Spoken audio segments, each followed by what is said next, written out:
بسم اللہ الرحمن الرحیم۔ السلام علیکم ورحمۃ اللہ وبرکاتہ۔ اس وقت حضرت امام حسین رضی اللہ عنہ کا سر مبارک کہاں ہے؟ امام حسین رضی اللہ عنہ کا واقعہ، کربلا کا واقعہ۔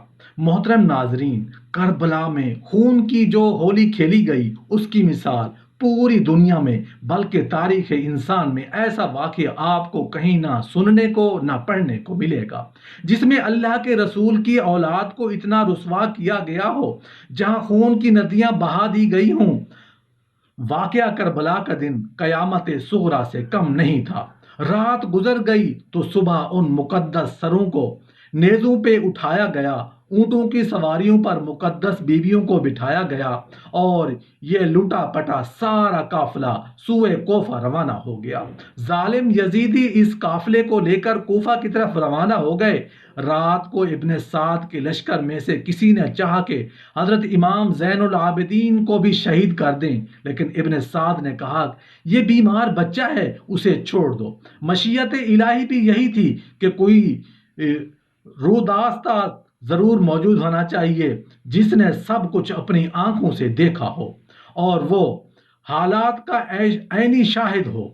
دوسرے روز لشکر یزید نے اپنی تمام لاشوں کو جمع کیا اور انہیں دفن کر کے روانگی کا اعلان کر دیا، مگر اہل بیت کی لاشوں کو دفن کرنے کی ضرورت بھی محسوس نہ کی۔ بغیر کفن اور دفن کیے خاندان نبوت کے افراد اور ان کے ساتھیوں کی لاشیں کربلا میں ہی چھوڑ دیں۔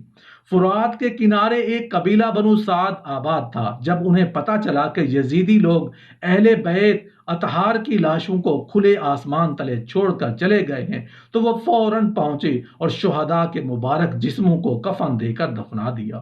یزیدیوں کا قافلہ اہل بیت کرام کے ہمراہ کوفہ میں داخل ہوا اور شہید کے تمام سر ان کے پاس تھے اور سب ابن زیاد کے سامنے پیش کر دیے گئے۔ سید الشہداء حضرت امام حسین رضی اللہ عنہ کا مبارک سر خولا کے پاس تھا اور وہ کسی وجہ سے بر وقت دربار نہ پہنچ سکا اور سر مبارک کو اپنے گھر لے گیا۔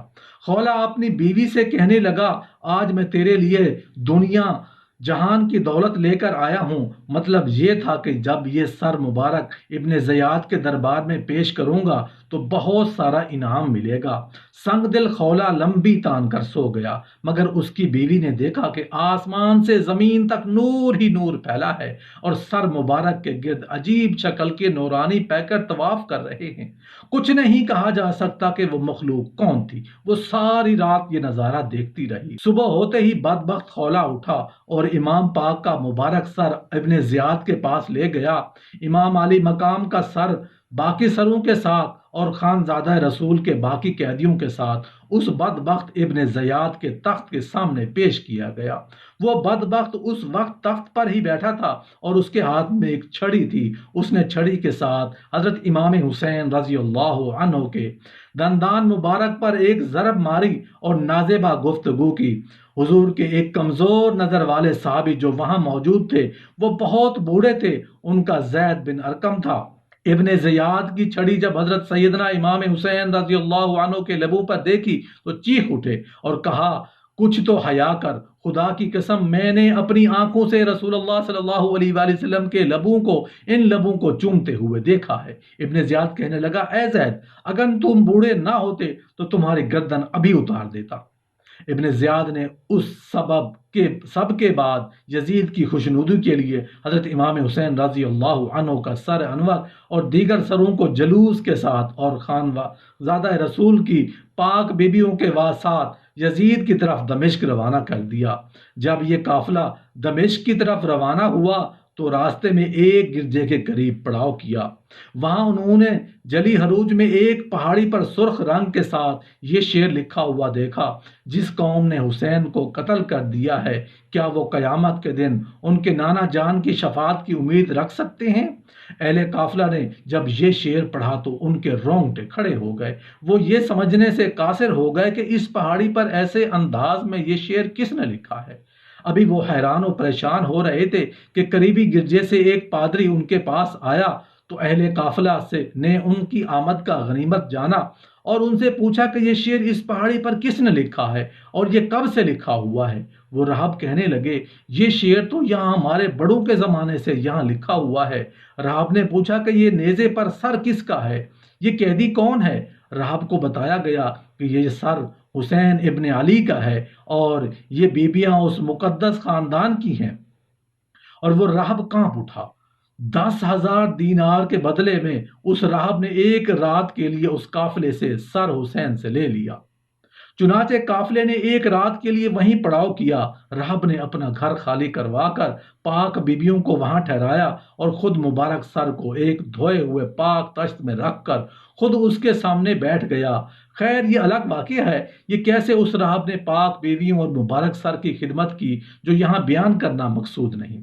صبح ہوتے ہی یہ قافلہ دوبارہ روانہ ہوا، اور جب یہ قافلہ یزید کے دربار میں پہنچا تو وہ پہلے سے ہی اس قافلے کا منتظر تھا۔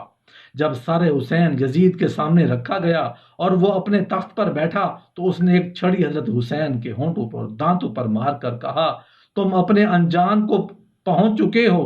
یزید نے جب نواسہ رسول صلی اللہ علیہ وآلہ وسلم کے سر مبارک کی توہین کی تو وہاں موجود حاضرین نے اعتراض کیا، جس میں قابل ذکر یحییٰ بن حکم اور صحابی رسول حضرت ابو برزہ اسلمی تھے، جن کو یزید نے اپنے محل سے نکال دیا۔ اس کے بعد دختر سیدہ کائنات حضرت زینب رضی اللہ عنہا نے ایک تاریخ ساز خطبہ یزید کے دربار میں دیا، جس سے وہاں موجود لوگوں کے دل لرز اٹھے۔ یزید جب پشیمان ہوا تو اس نے قافلے کو قید میں ڈال دیا۔ قید سے رہائی کے بعد یہ قافلہ مدینہ پہنچا تو وہاں کے لوگوں نے چیخ و پکار کی۔ محترم ناظرین، سید الشہداء کے مبارک سر کے بارے میں 5 مختلف روایات ملتی ہیں کہ وہ کہاں اور کس نے دفن کیا۔ سب سے پہلی روایت علامہ قرطبی اور شاہ محدث تحلوی سے ہے کہ یزید نے اسیران کربلا اور سر انور کو مدینہ بھیجا، جہاں پر حضرت امام زین العابدین نے سر مبارک کو حضرت حسن یا حضرت سیدہ فاطمہ سلام اللہ علیہا کے پہلو میں دفن کر دیا۔ دوسری روایت میں ابو ریحان البیرونی کہتے ہیں کہ اسیران کربلا نے 40 روز کے بعد کربلا واپس آ کر سر مبارک کو جسد مبارک کے ساتھ ملا کر دفن کیا۔ تیسری روایت یہ ہے کہ یزید کے حکم پر سر امام حسین رضی اللہ عنہ کو ہر شہر میں لے جایا گیا۔ اسکلان پہنچا تو وہاں کے امیر نے اسے دفن کر دیا۔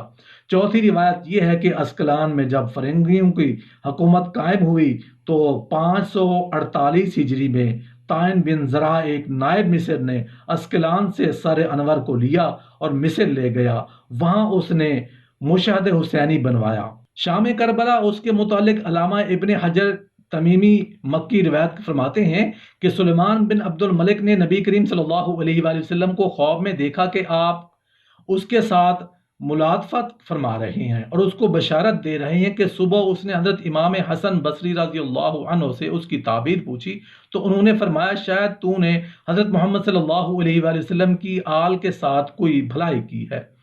ہاں مجھے ایک ہی بات یاد ہے، میں نے نواسہ رسول حضرت حسین رضی اللہ عنہ کے سر مبارک کو خزانہ یزید میں دیکھا تو میں نے اس کو 5 کپڑوں کا کفن پہنایا اور میں نے اپنے ساتھیوں کے ساتھ اس پر نماز جنازہ پڑھی اور انہیں قبر میں دفن کر دیا۔